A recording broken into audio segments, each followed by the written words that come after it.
In today's video, I'm going to show you two types of monograms. One with acrylic, one with watercolor. But the acrylic one actually I've chosen golden paint as well as black background. So just entirely different. So you can actually choose anything you wish, but at least you get an idea exactly how they are actually going to look when they are painted on different surfaces and also different mediums. But please watch until the end, because I'm going to show you some of the wreaths that I have painted, which can also be used for any of your monograms. Before that, if you happen to enjoy this video, please take a moment to give it a like and subscribe. Also turn on notifications so that you don't miss new videos.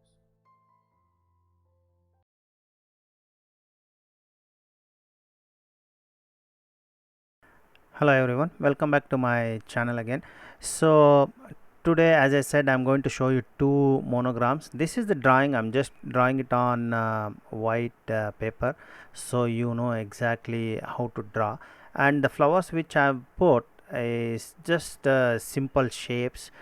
The same concept can also be used for wreaths as well. So follow along with this, so you should be able to draw any letter. But main thing is, if it helps actually, either you get a copy of any of letters or print out any font you want from Microsoft Word, and then you can just trace it. That's the easiest part. Or otherwise, if you know calligraphy, or otherwise if you are even good with cursive writing, maybe you can write those letters and make them bold in such a way that you know where you are actually going to place your designs.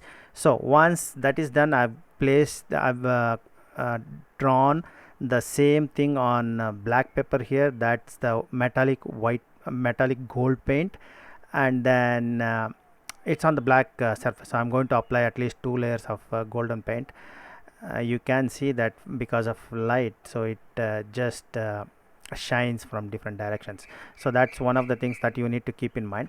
And apart from that, the flowers whatever I've shown is for your reference. And if you find it easier for you to draw some other flower in a different fashion, you can try it out. So letters with designs, the entire monogram. And watercolor actually gives you more freedom of mixing colors. So have a look at the second part as well. And at the end, don't forget to watch at the end, where I'm going to show you materials plus some of the things that I use usually for monograms.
These are the two monograms we did. So this is one side opening. This is almost 300 GSM. It's not watercolor, but it's a cardboard, good card stock. So these are the ones I have for myself. I paint them a lot. So but as you can see, it's a different one. Inside I have a rectangle piece wherein your message goes if you are giving it as a card or any other thing. And I also have some of the cutout different color card stocks. These card stocks, the ones which I'm going to paste inside for anyone to write a message, they are a little bit thinner than the card itself. So those are the ones. For the blue, for this one I might go ahead and paste this blue one. Actually makes more sense instead of white. And the corners are actually, I've used some corner punch and then just punch them, or otherwise you can use white gel pen if you want to just, but you have to think that if you are giving it to someone is fine. If someone is actually planning to use it, they might not have a white gel pen. So depending on that, you just think exactly how you want to present it. So apart from that, I also have some of the wreaths which I'm using them as cards. So these are the cards that you can actually give them to someone for any occasion. But have a look at them, the way that I have painted. They are all corners. The reason why I'm showing this, see, this one is with waterproof pen and then the watercolor. These are the layers of leaves, and these are two flowers in the corner, and again a sort of wreath. And take the idea and put it for your monogram as well. This is the entire letter L, whatever we have painted now. This is with the wreath, but the letter L not drawn with just entire in wreath fashion, not as in terms of letter, and then we have applied some design to that. So if you are following along with this, you can grab your materials, paint it, and just let me know how it goes. I'll see you in some other video.